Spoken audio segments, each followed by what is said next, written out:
Due to the global outbreak of the coronavirus, the Voice of America is taking every necessary precaution to safeguard its employees, so our broadcast will look a little different today and in the near future as we reduce our staffing at WEWE headquarters here in Washington.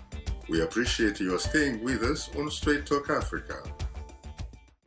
Hello, you're welcome to Straight Talk Africa, coming to you from my home in Arlington, Virginia, a suburb of Washington, D.C.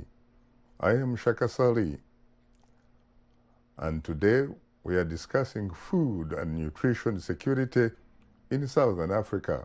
Joining us from Johannesburg, South Africa, is Lola Castro, the Regional Director for Southern Africa at the World Food Programme. And from the capital of Botswana, Gaborone, is Duncan David Samikwa, Senior Program Officer for Food Security and Agriculture with the Southern African Development Community, or SADC. I have to say that Lola and Duncan, I am profoundly honored and exceedingly humbled to have the opportunity to host the two of you for the first time on Straight Talk Africa. Thank you. Thank you for having us. A pleasure for us as well. You're most welcome, and of course, the feeling is mutual. Now, let me come to you immediately, Lola Castro, who probably doesn't have any relationship with the Castro brothers. You know, as my friend, colleague Paul Neo earlier said, I think that here at Straight Talk Africa, we owe you congratulations.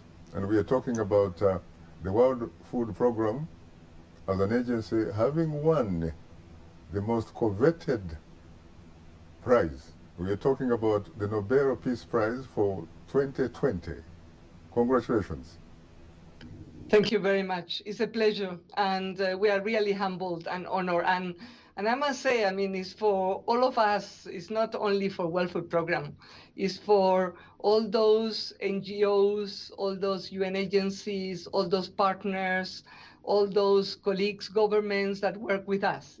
And especially, I must say, it is very special for all our colleagues in the field that are almost 20,000 in the deep field as well, in very remote locations in the world.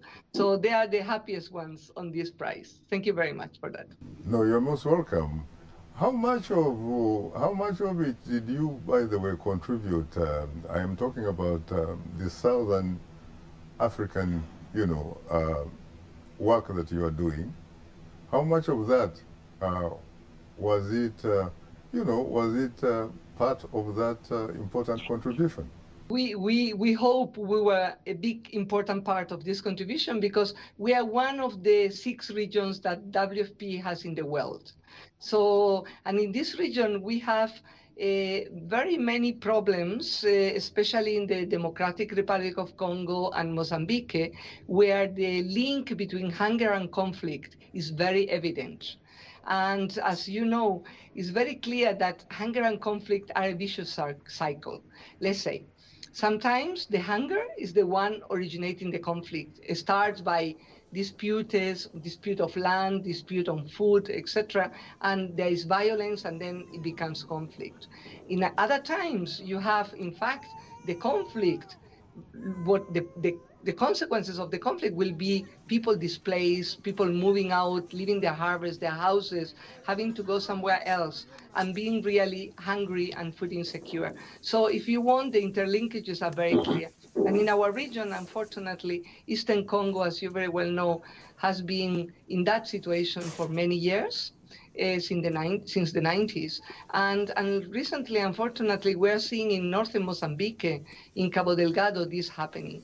And World Food Programme, obviously, we work in these two areas with our professionals in the ground, with the government authorities, the NGOs, the civil society, the communities, to try to alleviate that hunger and ensure that people don't suffer.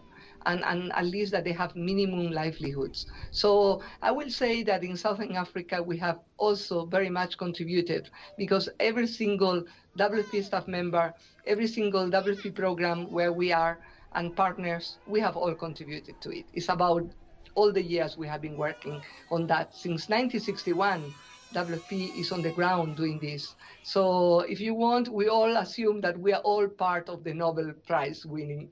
Very interesting. Let me check out how much of the public relations you have actually done. Duncan, to what extent would you say that when the World Food Program won the big one, that people, for example, in Habarone, people in Botswana, knew exactly what was going on? And if they did, what was the reaction? Thank you, Shaka. It was quite a pleasure for WFP to win this prestigious prize. When we heard it, of course, at an individual level, I was very happy, and people around me, having worked a bit for WFP. But at the SADC level, I think the first thing that our office did is the ES sent a letter of congratulations to WFP. And it happened a couple of weeks after we had just had a meeting following up on a memorandum of understanding we had just signed with WFP.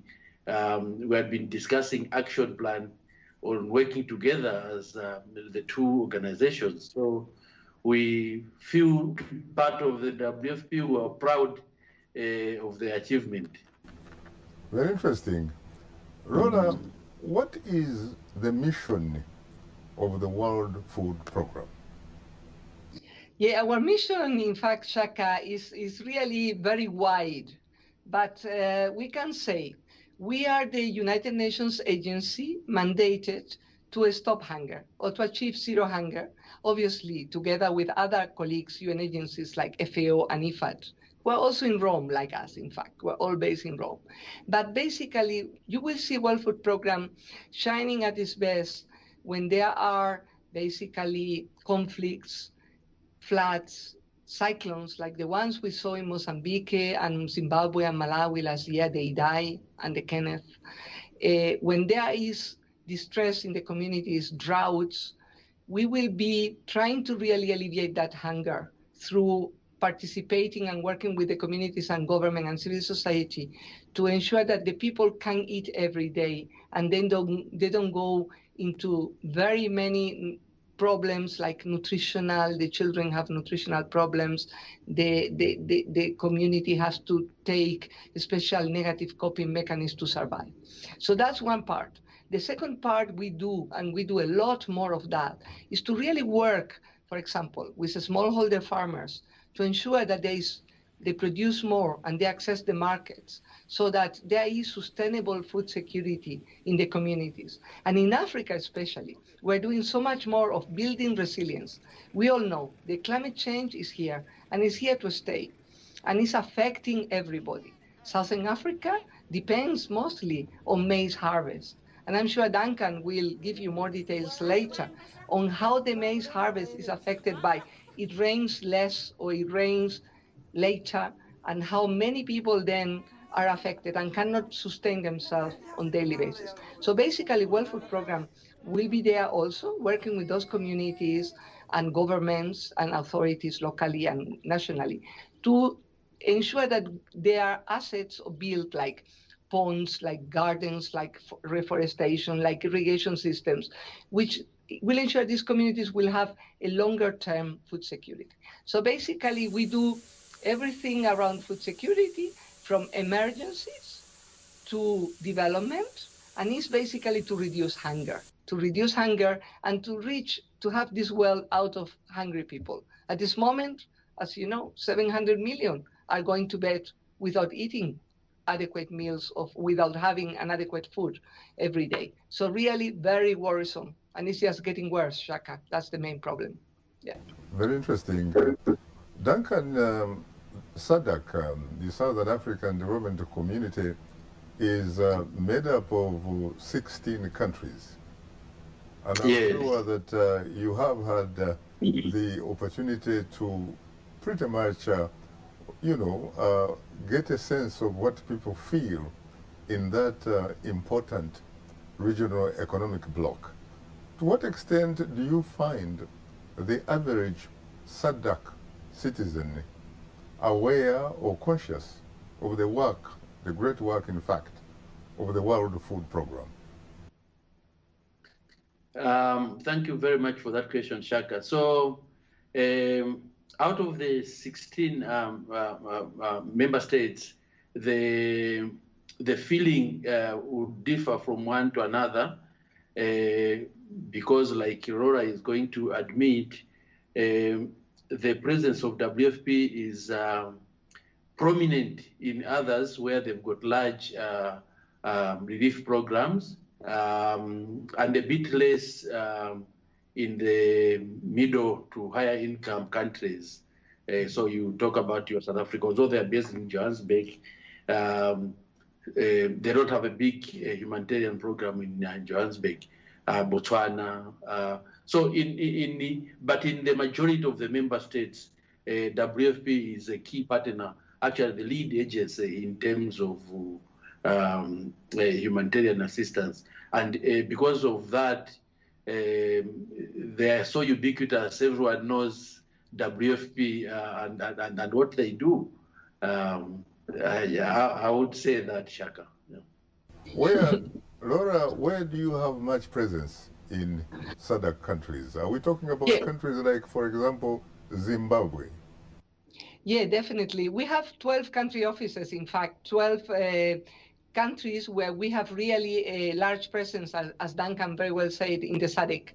And in some, we have very small presence because what we do, we have gone out of very big operations. Let me mention, for example, in Angola in the 90s, when there was a conflict, we had a very large operation. The largest operation in Africa for World Food Program was in Angola at that time. And then we scaled down and then reduced the office to a very small outlet. And now what we do is basically technical assistance with the government of Angola and other partners. SADC is very much involved on looking at vulnerability assessment. You mentioned, Shaka, Zimbabwe. Zimbabwe, of course, is one of our large operations due to a number of areas like financial crisis, due to the drought, the recurring droughts related to climate change. So in Zimbabwe last year, we reached around 4 million people that were in need of food security. And of course, government and NGOs reach more numbers as well. But DRC, the Democratic Republic of Congo, so we have large operations, as well as Mozambique as well. We have quite large operations related to drought, cyclones, and conflict. In Mozambique, if you look at the south, you have a drought. If you look at the central, you have the cyclone-affected area of Manica and Sofala. And if you look at the north, you have the conflict in Cabo Delgado and surrounding provinces. So that's more or less what the big operations. But then we have very many operations, like we work a little bit with the government of Botswana on some nutritious foods, and we give technical assistance. So we have a wide range, and as Duncan very well said, in some countries we are very prominent and we have large operations, in others not so, but we do a lot of technical assistance and recover resilience, if you want, support. Yeah. What about the funding? Where do you get the bottom line from? Where do you get the money to run your operations? Yeah, the World Food Program globally, for example, last year raised $8 billion. And we reached over 100 million people around the world, in 80 countries approximately. That's in general. In this region, we did around 17 million people. And basically, where does the money come from? I mean, there is different sources. You have first the governments. The governments of donor countries, we call them, but also the governments in the countries where we work, they also contribute. Like yesterday, for example, I was looking at the Republic of Congo, how they contributed 72 metric tons of salt to support the school feeding program in the Republic of Congo. School meals. There are over 200,000 children in very isolated areas in Congo where the government of Congo will put the salt and the donors will put the maize meal or the cassava and the beans and the oil. So there is a contribution by several actors. Another one will be the private sector. We get a lot from private sector, and we must not underestimate the individual giving. The individual giving is becoming very important. The individuals who feel like they can contribute to a better world, to a world without hunger, they do put a little bit, $1 or $2, and that $1 or $2 may have a meal, 2 days meal for a child in a school, or a nutritious meal in a center, in a health center for an undernourished child or a pregnant woman. So, you know, every contribution is valid, small or large. We have a wide range of donors, yeah, in fact, Shaka, yeah. Historically, of course, since 1961, the World Food Program has really been known for working largely in conflict countries, conflict Correct. areas. To what extent has, for example, the recent floods connected to climate change and to the coronavirus pandemic affected that way of the World Food Program conducting its business? Yeah, look, as you very well said, we work in conflict areas, and the countries in conflict, they make the largest number of people we support in the world, if you want. And this is why the Nobel Peace Prize is very much given to us, because that link, hunger and conflict, yeah, and how we avoid conflict by reducing hunger. But also we have worked over many years, especially in Southern Africa, you know, drought, El Nino comes almost every year now, so it doesn't rain, so drought is there. But we had like events like the freak incidents or cyclones that we had 2019 in Mozambique, Zimbabwe, Malawi, and Comoros were heavily affected. So those cyclones left millions of people underwater, in fact. I mean, if you, I went 1 week after the cyclone to Sofala and to Manica and to the Chimanimani in Zimbabwe, and that was a disaster. I mean, like, there were no villages. They had been inundated and disappeared under the mud. The fields disappeared under the mud. The people who had been over on the trees for some days. Really, it was a really climatic shock. And what does WFP do? The best. I mean, we mobilize our resources. We had bought food around the region. We had food in Zambia, in Malawi, in Durban. We moved it rapidly to those locations so that people didn't spend weeks without eating. No, it was in 1 month we reached 1 million people only in Mozambique after the cyclone hit. So that shows you that what we do, we really mobilize everybody, governments, donors, to support, and we move in to reach those people in very, very critical situations. But then, as you ask, and let me try to be concise, because I'm sure Duncan can add some things here. When COVID hits, and in the region, we start seeing the lockdowns around end of March. South Africa locks down 26 March, and almost the whole SADC region has lockdowns. And there we were, I must say, very surprised. On COVID-19, we expected mostly a health crisis, but the effects on food security, Shaka, were massive. Look, all these urban areas where people couldn't go out on daily basis to do their job and gain their small money to go to the market and buy their tomatoes, their beans, and their maize or rice, they couldn't access any funds, so they couldn't go to the market to buy any food. So we were called by 8 governments in the region almost immediately, like 2 weeks after lockdowns, to ask WFP, what can you do for the urban people? The urban people, in fact, were heavily affected. So we came in and with the governments and other actors like UNICEF and the World Bank and others, try to put what we call shock responsive safety net. So really increase the transfers, the cash transfers, the people who are receiving cash transfers to all those who suddenly couldn't work and couldn't even go to the supermarket or the small shop in the corner to spaza shop or the small market to buy the minimum diet. So that has been a big job we have done during this. So urban transfers, cash transfers has been very critical, yeah, in this COVID. And we have been extremely busy, and we continue being very busy on that.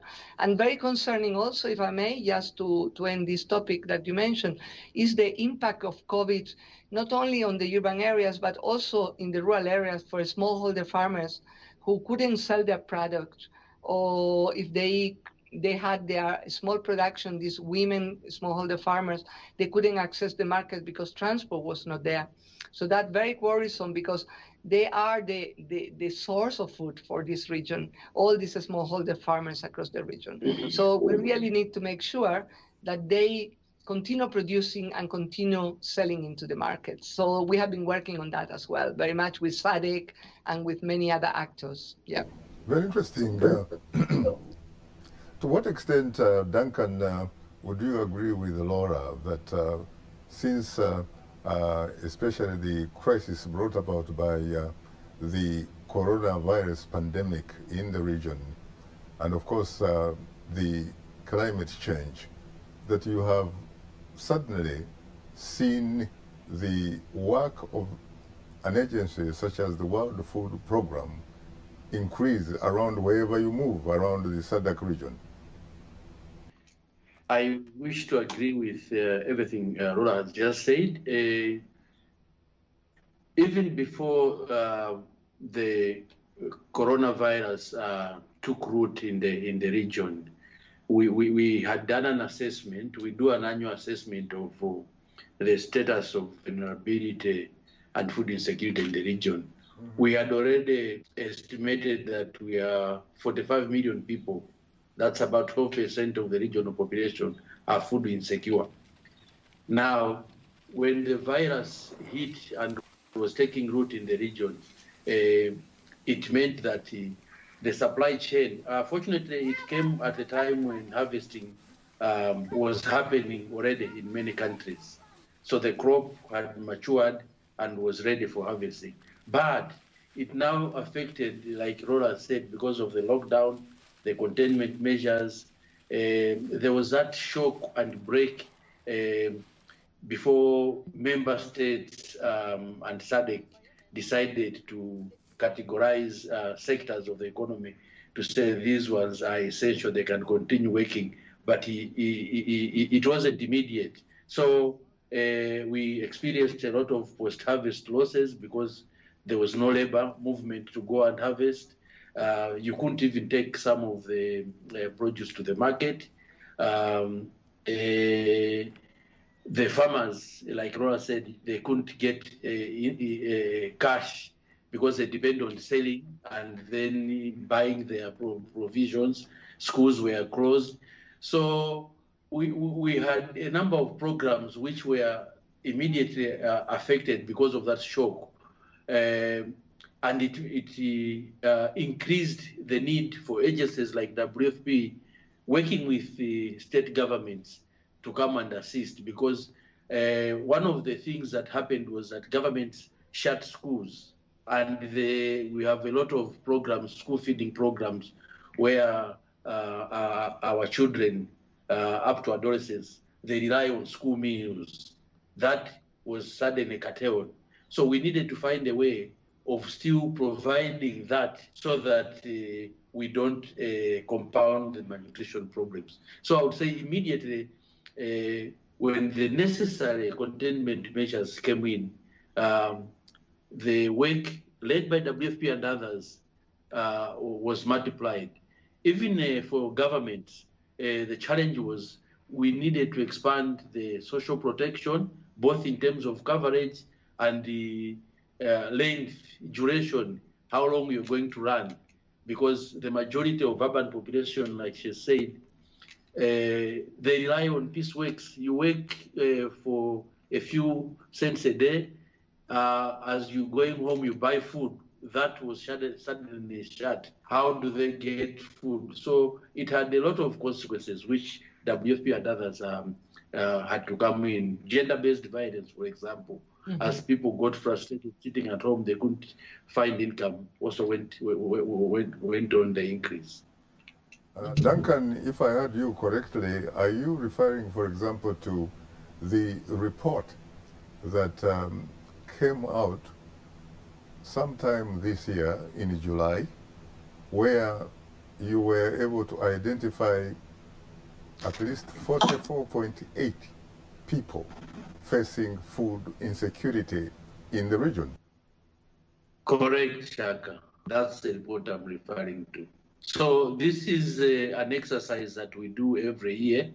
And this year is, like I said, by July, we're already estimating. But when we're coming up with those numbers, we had not fully integrated the full impact of COVID. We're estimating that the numbers could go up to even 50 million as we speak because of the effects. Really? Yes. How accurate, by the way, is your assessment? Because there are skeptics who are wondering, for example, about the sort of methodology that you use to arrive at such a very huge number.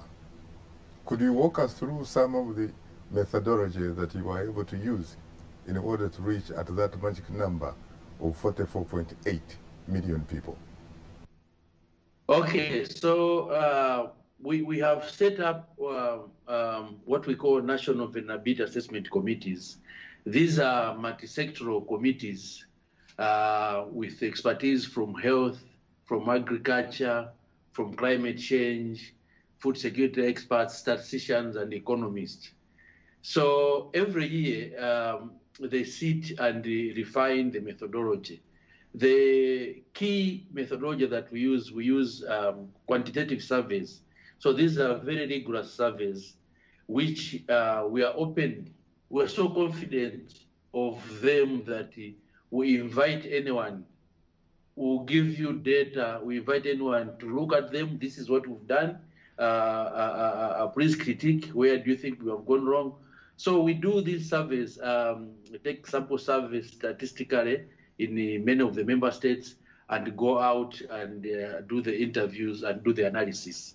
We also do ground truthing by triangulating. And then on top of that, in many member states these days, we are, after we've done the analysis, we come back and do the integrated phase classification for food security, which looks at not just our evidence, but takes the other evidence in the economy to try and prove our methodology that these figures are correct.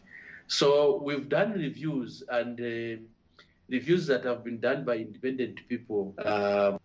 I'm glad to say, Shaka, that our methodologies are very, very close to what you'd get in the reality. Both the consistency and the history behind it. You can even use the statistics, the figures that we have to do projections. You're not going to come far from where we find this. Mm-hmm. And if you go on the ground, because our methodology tells you the area that has been affected, the estimated number of people, the categories of people affected, and if you're an agency that you want to test this, you can go in those areas and you find that indeed these are the people that need assistance. So we've generated so much confidence among governments and partners that they literally wait for these figures to come out and then start their humanitarian and relief programs. Duncan, I know for sure that the World Food Program had a hand in sponsoring that research and indeed that report. Who are the other players in this? Okay, so we must first of all acknowledge our funders who have normally funded this program, the Department for International Development of the British government and the Swiss Development Corporation, who have been sponsoring the program for quite some time now.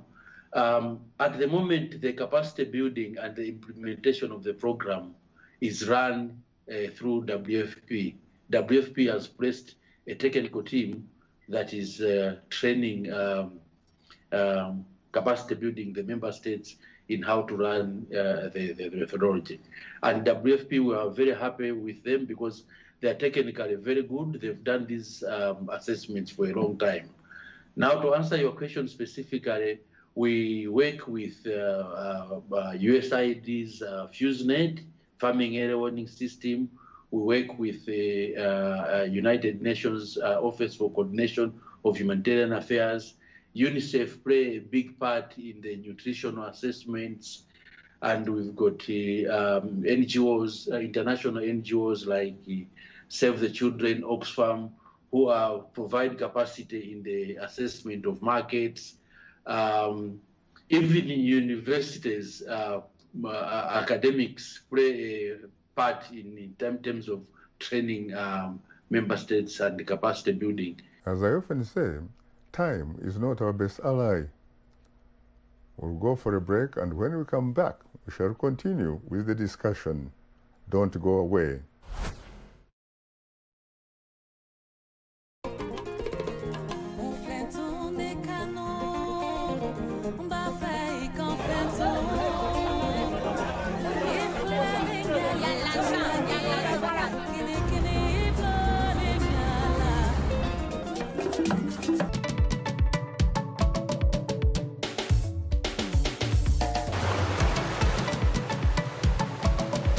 You are welcome back to Straight Talk Africa, and today we are discussing food security in Southern Africa.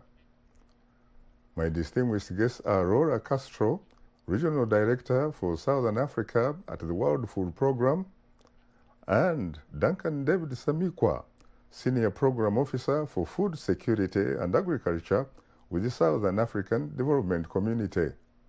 Duncan, if you were to talk to us from the deepest, better part of the bottom of your Malawian heart and soul, did you or were you able to learn anything new during your research and during the compilation of the report? And if you did, what are some of the lessons that you learned that you could share with us? Okay, Shaka, we learn something new every year. I think the past couple of years, what I've learned is the resilience of our people in the member states.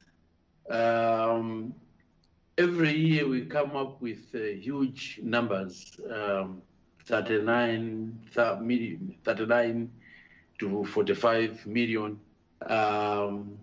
It's not all the time that these people come up and assisted, but they carry on, they live, they struggle, yes, but they find a way of living and carrying on the next season. So that, Shaka,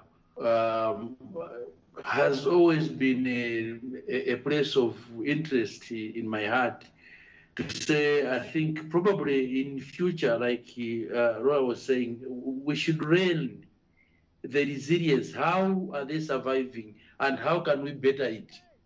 What more do we need to do so that we lessen the struggle? You see, the climate change and climate variability, they are getting knocked each and every year. For the past 5 years, we've only probably had one good season every year. So their resilience gets knocked every year. It becomes less and less and less. We should not wait until they are not able to stand before we intervene. So apart from learning the resilience, what I feel in my Malawian heart is that we can't wait any longer to try and do something about it, to stop the knocking down that the people get from the various contributing factors to food insecurity. Very interesting. Laura, what about talking to us too from the deepest, the better part of the bottom of your Spanish heart and soul? Are there any remaining skeptics about climate change in the region, or do most people now believe that it is a science that you have to follow? To be honest, if in this region there is still a skepticism on climate change, it's because they either have been here one day or 1 hour. Because if you stay 1 week, you can see the climate change in action immediately. Or if you are from the region, like I consider my heart is in this region, as Duncan has been 27 years coming back to this region in Malawi, Mozambique, and South Africa. So let me tell you, Shaka, look, all of us, we go to the villages, all of us, we go to the coastal areas, all of us, we move around this region. And you can see, as Duncan said, how people, you see how the maize wilts year on year because of drought. You see how these cyclones enter through that coastal area, low coastal areas of the lower lands of Mozambique, and went all the way to the Chimanimani Mountains, destroying the mountains and bringing them down. I mean, that's climate change. These are massive effects of the climate change that we are seeing physically every year on year, as Duncan say, but also every day. You see, when it rains, it doesn't rain anymore or nicely and peacefully so that the maize will grow and it will rain on time. No, it rains so much that the seeds are washed away, or it doesn't rain at all, so it wilts. So also something very important, building resilience is critical. And building resilience is about changing some behaviors. We have this problem in Southern Africa. We are dependent on maize harvests. And the maize is very, very delicate to climate change. We really need to move here in this region. In the past, before the maize was established hundreds of years ago, it came in from, obviously, America. They were small cereals, drought resistant. There was the cassava. There were all these type of crops that people were doing that will resist those shocks. Didn't rain, but it will grow. The millet, the sorghum, the small grains, we call them. And also the cassava is there. But we have lost that tradition. So to bring back those traditions is extremely important. So one of our jobs, SADC, WFP, FAO, and others, is to try to animate communities to diversify, to plant different things, to not to focus on one type of commodity crop, the maize, but to diversify and to make those crops that are resistant to tough weather more available, so people can plant and people can consume them and they get used to it. I think that's extremely important because the climate change is here, not only now, but to stay and to be worse. So we have to get prepared. We have to prepare ourselves with the communities, and the governments are very conscious. The governments in this region, and SADC is leading through resilience frameworks and others. SADC is really leading the way to inform and to take actions, how to change that. So sorry, a bit long, but I'm very passionate on this topic, and really is very, very critical in our region. Yeah. Very interesting. Duncan, when you look at the conclusions and recommendations in your report, what specific measures do you recommend that needs to be adapted and adopted in order to address the outstanding issue of food insecurity in the region? As a region, we are recommending several things. You know, as a region, we are sitting on probably one of the biggest water bodies around us, yet irrigation only covers 7% of our cultivable land in SADC. There is a challenge that most of the production is from smallholder farmers who grow less than 5 hectares. So probably to do large scale is difficult. But what we are recommending is, we are recommending now to move into community irrigation schemes so that communities can grow twice a year. Maize, for example, which Lola talked about, 3-4 months you have a new crop. We can't continue relying on the erratic rain in SADC for production. That's one.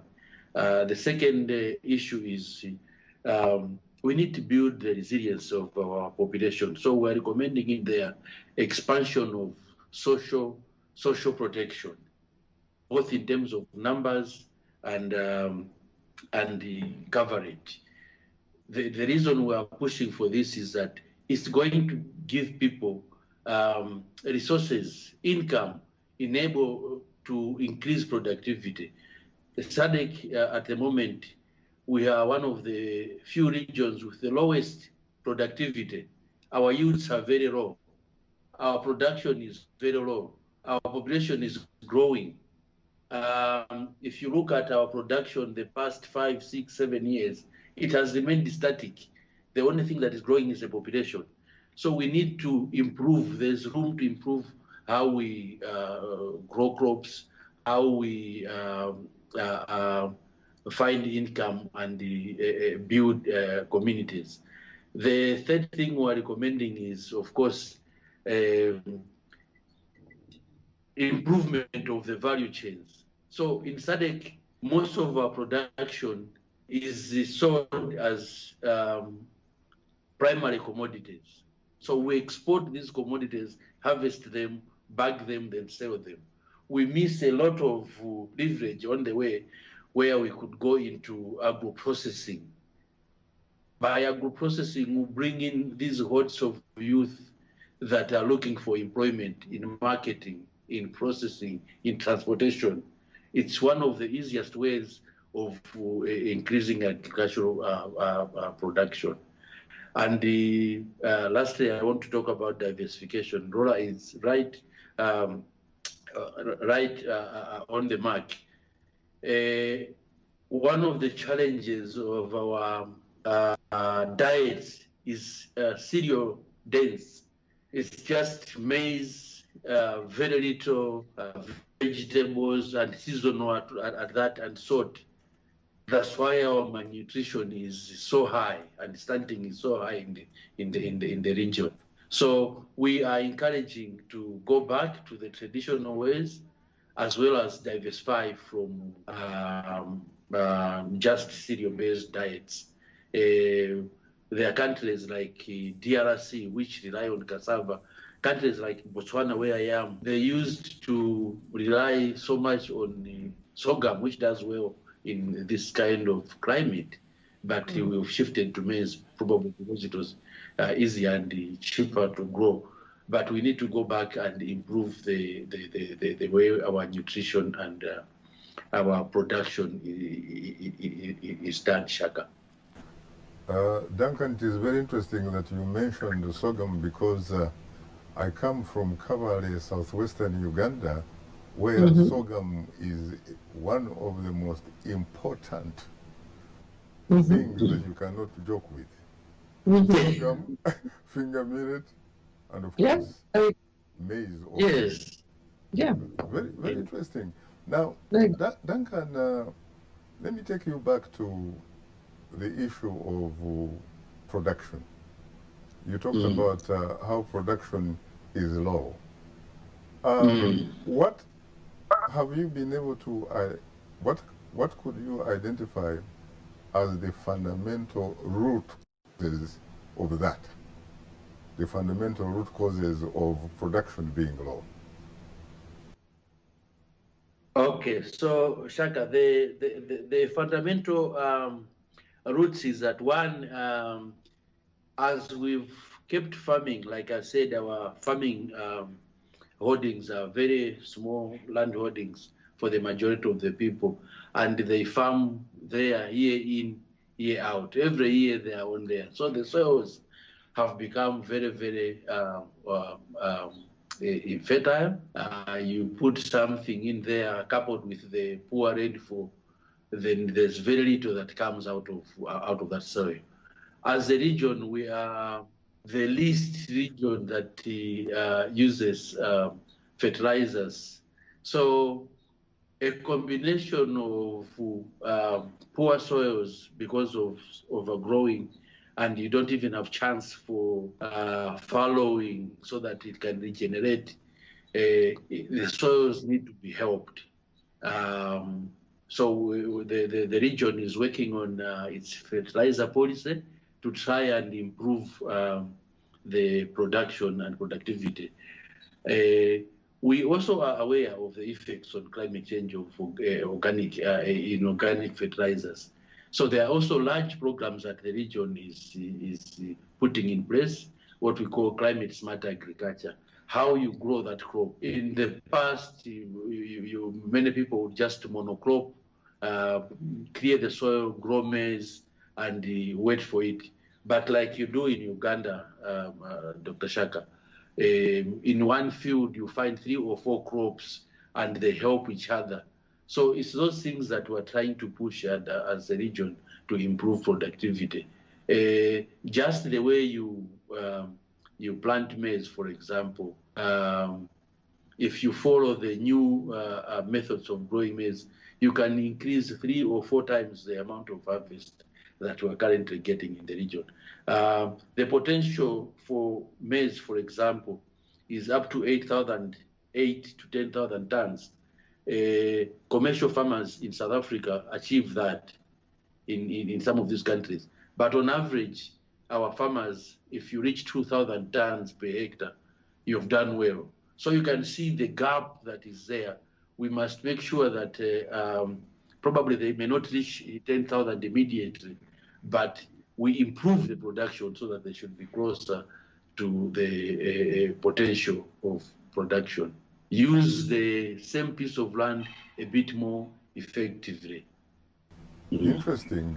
Laura, to what extent do you agree with Duncan's recommendations regarding the measures that need to be taken and must be taken in order to address the fierce urgency of food insecurity in the region? No, I obviously fully agree with the SADC assessment on the situation, and what he has said is very clear. All the different steps that he mentioned. Now, I just wanted to add maybe one that he mentioned, but just to add a little bit, the gender lens in these things, because I think in this region we have a high potential women and youth that are working in the field. He mentioned how the youth needs to be re-engaged and really learning the new ways of farming and engaging. So fully agree. But also we know that the women are large producers. There are many of these smallholder farmers are women, and the women is very interesting because the women are not only producing for selling, but also when they produce and if they diversify their food production, they are also improving the nutrition of their family themselves. They are eating better at family level, and then they are also putting in the market a lot of different vegetables and cereals and pulses, etc., because women do a lot of vegetables and pulses as well, beans and other types, cowpeas, etc. So I think it's very interesting that we also add that the importance of women in Southern Africa and how we need to work with them more. And with welfare program, with SADC and others, with UN Women, we have been really very proactive, trying to work with women smallholder farmers groups to give them the ability to reach the markets, basically training on financial literacy, so that you are putting so many kwachas or so many rands into the field and you are going to get so much out of it, and when you sell it, this is your benefit. So financial literacy, very important, so that it doesn't stay in the very small production, 1 bag or 2 bags, but they can increase. Also, helping them with the access to markets with special apps, like in Zambia, our team has been working with the government and farmers cooperatives so that they have an app that is in the phone, and they can say, okay, in this community, we have put together 2,000 tons of cowpeas. So who wants to buy? and the buyers, they bid for it, and they come to the community and they collect it. So there is a lot of things we can do with the new technologies, as Duncan said, and also having the gender lens in the food security. For us, Well Food Program is extremely important. Don't forget the women importance at all levels of food security in this region. And I think SADC is working very strongly on that, as Duncan very well said. So fully in agreement with Duncan. Very interesting. How could anyone probably forget the significance of women in this business? Because the last time I checked, I think in Africa, the women are the most important producers, really. Exactly. Yes. I don't think anybody is forgetting, but we have to remind ourselves to make an extra effort. Exactly. I entirely agree. They are the most important producers. And just to add to what Roa said, we have a whole program at the SADC Secretariat, which makes sure that in every program that we come up with, or any strategy guidance, we've put in that gender lens to bring out the full potential of contribution of women and the youth. Perhaps we should go a little bit further than simply talking about how the women are the single most important producers. What about some who say that we really need a little bit of democracy here, because yes, the women can actually produce, which they do, but when it comes to control, that becomes an issue. Absolutely, Shaka.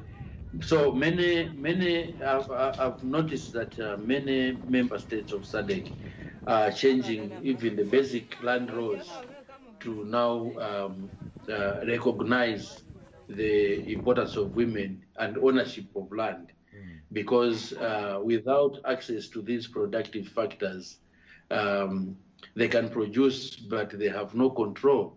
So you can't get credit, you can't make decisions about marketing. So these issues are very important, and we should always remember to put them on the table. Thank you very much for bringing it up, Shaka. You're most welcome, Duncan. Now, Lola, let's talk a little bit about the vision thing. I realize, obviously, that you've been pretty much across the African continent. But when you moved to Johannesburg with the added responsibility of being the regional director of the World Food Program, surely you must have come with a vision. What was your vision when you came, and how far have you been able to accomplish that vision? Yeah, for me, the vision, in fact, thank you for that question, Shaka. Very, very important and very, very relevant for me and for my team and for all our partners as well. Look, the first time I came to this region, as I told you, I was a very junior person, and I was working in Duncan's country, in Malawi, in Dedza. Dedza is a district that borders Mozambique, and at that moment, there were 145,000 Mozambicans from the Angonia, Tete province of Mozambique in that district of Malawi. And my job was basically to ensure that they were food insecure while they were in refugees in Malawi. So if you want, why I'm saying this? Well, I'm saying this because I've seen this region for 27 years, at this moment. And my vision when I came then to Joburg 4 years ago, well, I was very clear to say, look, if in 24 years the situation remains the same and is even worse, I would say, if you allow me, food security-wise, than when I was in that village or district capital in the border between Malawi and Mozambique, what does WFP need to do to support the governments and to work with, not to support, to work with, and with the SADC and etc., to change something?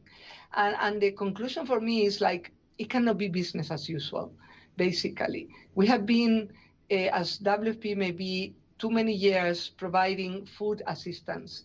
And what we needed to do is much more what Duncan said at the beginning. We need to know better and earlier what is going to be the problem.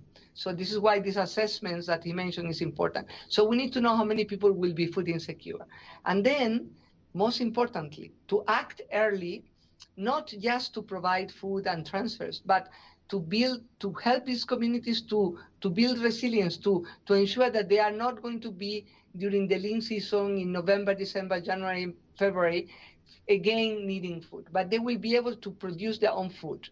So basically to work more on community resilience, but early enough in the year, so people, not so many millions appear at the end of the year in every lean season, food insecure. So basically my vision was, let's try to reverse the trends of food insecurity by working more in a sustainable long-term manner and helping the communities to build their own capacities, what we have been discussing. So that's in simple division, because as Duncan said, we have many more citizens in the region, we have much more impact of the climate change, and the production is reducing and it's not enough. So a number of actions need to be put together. But if I can conclude, that one has been my vision, and we're working towards it with all the partners. Yeah, thank you, Chuck. You're most welcome, Rora, but talk to us about the collaboration between your agency, the World Food Program, and SADC, the Southern African Development Community, and indeed the respective governments. How is the collaboration? The collaboration is excellent. We meet with Secretary Tax frequently, and her team, here you have an example, Duncan, with an excellent partnership. And I will say maybe in 4 areas, I think we have progressed a lot. One is this one of working together, technical assistance on the area of assessing what is the food insecurity in the region and what can be done to avert it. That's one. The other one is all the area of trade, logistics, movement of food and other ports and etc. There we have worked a lot, and we are really moving towards linking as well with the African free trade and really seeing how we can contribute. Let me ask you the question about the report that you were able to compile. Is there any chance that in the spirit of African unity, that you share, that you compare and contrast with what is happening in Southern Africa, in SADC, with those of your colleagues in the East African community and ECOWAS? Yes.